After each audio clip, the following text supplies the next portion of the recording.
নমস্কার বন্ধুরা, আজকে আমি আপনাদের সামনে মরিচের ঝোল বানিয়ে দেখাবো। গরমের মধ্যে এই মিক্সড সবজি খেতে আপনাদের সবারই খুব ভালো লাগবে। এই মিক্সড সবজি বানাবার জন্য আমি কুমড়ো, পটল, রাঙা আলু, বরবটি, সজনে ডাঁটা এগুলো সব নিয়েছি। আর সঙ্গে একটু কালো মরিচ নিয়েছি, আর নিয়েছি একটু দুধ। এই দিয়ে যদি আপনি সবজিটা করেন তাহলে খেতেও খুব সুস্বাদু হয়, আর আপনার শরীরও ভালো থাকবে, হালকা আর হজমও খুব তাড়াতাড়ি হয়ে যাবে। সব সবজিগুলোকে ভালো করে কেটে ধুয়ে নুন আর একটু হলুদ মাখিয়ে রেখে দিলাম। কড়াইতে একটু তেল দিলাম। তেলটা গরম হলে একটু কালো জিরে আর কাঁচা লঙ্কা ফোড়নে দিয়ে দিলাম।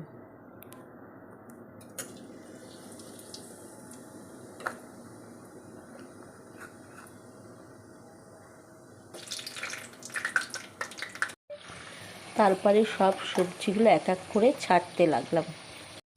এবার গ্যাসের ফ্লেম হাই করে দিয়ে ভালো করে ভাজতে লাগলাম, এপিট ওপিট করে।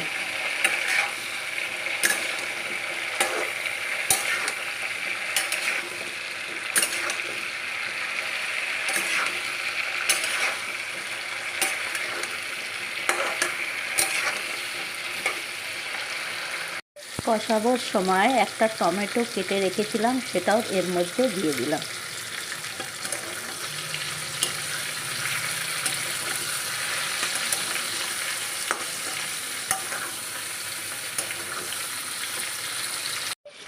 এবার 3টে কাঁচা লঙ্কা আর একটু কালো জিরে মিক্সিতে গুঁড়ো করে নিলাম। যে কালো জিরে আর কাঁচা লঙ্কাটা আমি বেটে রেখেছিলাম সেটা দুধের মধ্যে মিলিয়ে দিলাম।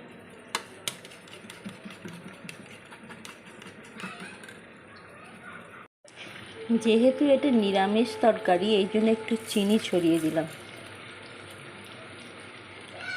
তারপরে যে দুধটার মধ্যে কালো জিরে আর কাঁচা লঙ্কাটা মিশিয়েছিলাম সেই দুধটা তরকারির মধ্যে ঢেলে দিলাম।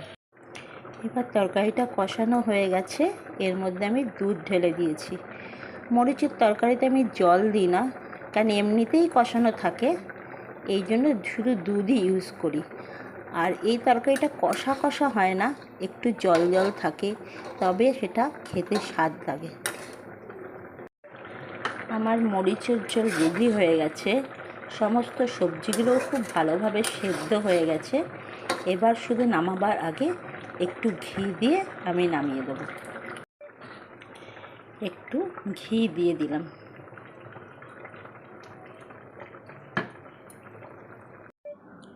আমার মরিচের ঝোল পুরো রেডি সার্ভ করার জন্য। এটা খেতে এত সুস্বাদু হয় যেটা আপনারা করে নিজেরাই বুঝতে পারবেন। আপনারা নিজেরা বাড়িতে করবেন, করে খাবেন, আর আমাকে কমেন্টস করে জানাবেন কেমন আপনাদের লাগলো। আর আমার এই মরিচের ঝোলটা যদি আপনাদের ভালো লেগে থাকে তাহলে আমার চ্যানেলকে আপনারা সাবস্ক্রাইব করবেন আর একটা লাইক দেবেন। ধন্যবাদ।